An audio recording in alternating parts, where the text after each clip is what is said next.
Tšau! Video tuleb lühike, aga me vaatame siis üle veel, kes ei ole näinud seda videot, mida siis tõesti Lea meile õpetas Tartus, kui me käisime tema juures kõneteraapia keskuses. Nii et ma võtsin need mängud suuresti, mida me üheskoos saime juba analüüsida ja mõte on see, et me kinnistaksime neid tõesti väga häid mõtteid, mida Lea meile siis jagas ja mitte ainult Lea, vaid ka teised, kes meil siis osalesid. Meil on Ö-täht nüüd siis sellel nädalal ja minu mõte on selline, nii nagu meid julgustati, et me võiksime mõelda iga tähe kohta meie keskkonnas oleva asja, mis seda häält teeb. Et kui me mõtleme nüüd mina mõtlesin täna hommikul ja kui tegin seda häält mulle tundus, et mingisugune masin, kas pesumasin võib teha sellist häält, et vahepeal ta läheb nagu kõrgemaks, vahepeal madalamaks.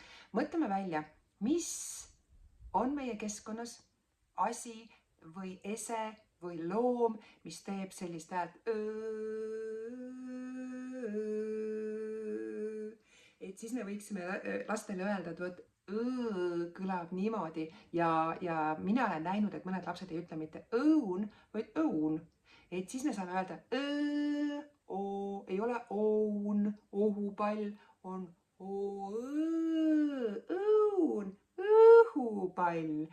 Et see oli siis üks asi, mida Lea meile väga nagu julgustus soovitas, nii et teeme selle õõga erinevaid häälitsusi ja proovime seda kätte saada.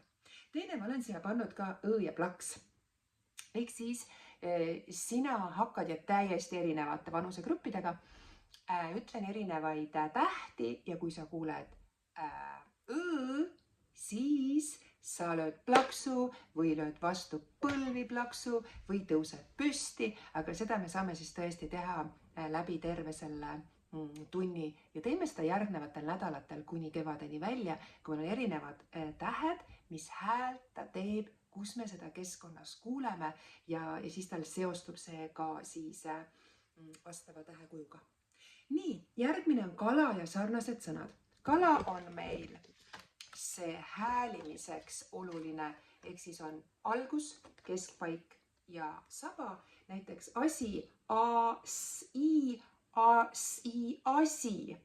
Ja eesmärk oli siis see, mida Lea meile ütles, et me teeme seda koos, ehk siis ei ole igal lapsel kala, on ainult sinul kala. Sinul on sarnased sõnad ja siin on väga head kolmehäälikuga pildid. Näiteks võtan rool ja meil on kala. Nii, kuula. Rool. Ütleme kõik koos. Rool. Kuna me oleme näinud, et hääliku analüüs on hetkel nõrk ka vanemas rühmas, osad võivad lugeda, väga tored loevad, osad ei loe, aga meil on need kõik samas grupis. Siis me teeme ikkagi seda sellel nädalal sellist häälimist ja kasutame neid pilte. Rool, kuu. Kui on 4 häälikut, siis ei saa, aga meil on siin piim ja kom, meil on hästi head vann. Lea soovitas, kasutage neid pilte veel jutustamiseks, sõnavara laiendamiseks, nii et vaata seda videot, pikemat videot ja kasutage julgelt pilte veel ka erinevatel eesmärkidel, nii et selline mäng. Ja vanemas rühmas, kui on tublid lugejad, annad sõnakaarti, ta loeb kokku, ta peab leidma selle pildi. Nii et kasutame siis neid julgelt erinevate vanusegruppidega. Väike tähekohver ja mälu. Sellest tuli meil ka eile juttu, kui me üheskoos olime, et me peaksime mälu treenima. Ja sellega me saame treenida mälu nii iseendal kui ka lastel, et kui ma ikkagi võtan 5 tähte, S, E, M, U, O, panen nad tagurpidi ja keeran 4 tükki õiget pidi, mis täht jäi tagurpidi. Ma ise ka mäletama seda. Nii et treenime mälu, väikestel võid võtta 3 ja sealt edasi 4, siis võib vaadata, sa võid ise panna need tähed, mida me juba oleme õppinud, aga millest sa saad sõna kokku nii-öelda lugeda, veerida ja saate vanema grupiga juba näiteks, mis võiks saada nendest kokku. Soe, eos, nii et selliseid põnevaid mänge saada teha. Et ühe mänguga proovime kuidagi nii tore oleks, kui me saaksime ka jagada, et erinevate mängudega saab kindlasti, erinevate vahenditega saab rohkem mänge kindlasti teha, kui mina seda võib-olla teen. Nii et saabus Tanel printeri tindiga, aitäh! Ja siis, et me saame tõepoolest teha ühe vahendiga mitmeid erinevaid mänge, nii et seda me saame siis kasutada.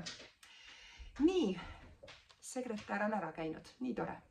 Nii, väike tähekohver sai tähestikuratas, seda ma ei hakkagi, ma panin selle kohe sellele eesmärgile, et me oleme kasutanud seda ainult sellele eesmärgile, et laps peab leidma siit esemed, asjad, mis algavad selle tähega, aga eile koolitusel tuli palju erinevaid ideid. Kuula see pikem video läbi ja tee endale märkmeid ja kasutame seda tähestikuratast, kinnistame seda, et igal lapsel on erinev ja kuidas me saame siit leida erinevaid asju, mis mahub taskusse, mis on söödav, vanema rühmaga leia, vahet ei ole, mis täht keskel on, leia pilt, kus asub täht või häälik E sees näiteks või A sees. Et vaata seda ja tee endale märkmeid, kinnistame neid teadmisi, mida me eile kuulsime. Tähestikuratas.